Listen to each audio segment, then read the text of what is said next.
શિકાયત હોય છે, પાંડુરોગથી પીડિત હોય છે. કારણ બે ત્રણ કારણ છે મેન.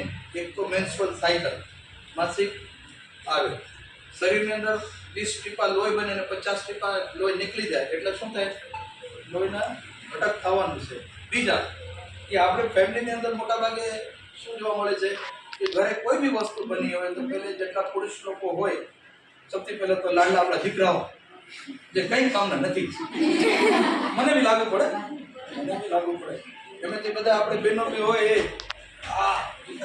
હાલ બેટા આવ એને જે કઈ જેટલી બની ના ખાવ હોય તો બી એલા મોઢું ટોચી દો ને જ્યાં સુધી ઉલટી ના થાય.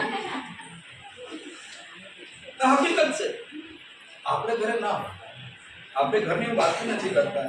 હું એક જનરલ પબ્લિક જનરલ વાત કરું છું જે આખું ભારત.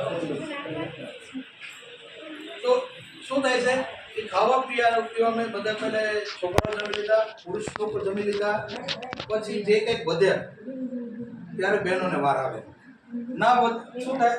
હવે માનો કે 5 માણસો છે ઘરે, 3 ભાઈઓ છે કે 3 એટલે મેલ પાર્ટ છે, 2 આપણે બહેનો છે, કોઈ બી એટલે મમ્મી હોઈ શકે, દીકરી હોઈ શકે. સરેરાશ 4 રોટલી બધા ખાય એટલે 20 રોટલી બની હોય.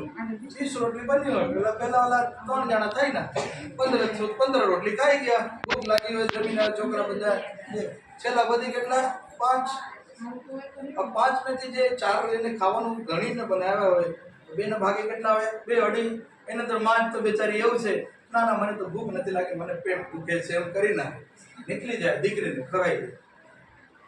એ ચાહે આ બેન જો સગર્ભા હોય, XYZ કોઈ બી હોય, એ રીતે એને અને એક દિવસની પ્રક્રિયા નથી, એ આખું વર્ષ આને આ સાયકલ ચાલે છે. મેં હિરાણા ગામની અંદર આખું ગામને પરિવર્તન કરી દીધા છે. હું બાર હિરાણા ગામને દાખલા આપું છું. હિરાણા ગામની અંદર NRI બહુ બધા છે બહાર. એટલે દાદા બધા બેઠા હતા કે સાહેબ અમારે ગામની અંદર હું સૌથી બધા ખોટું જાય છે એટલે આપણે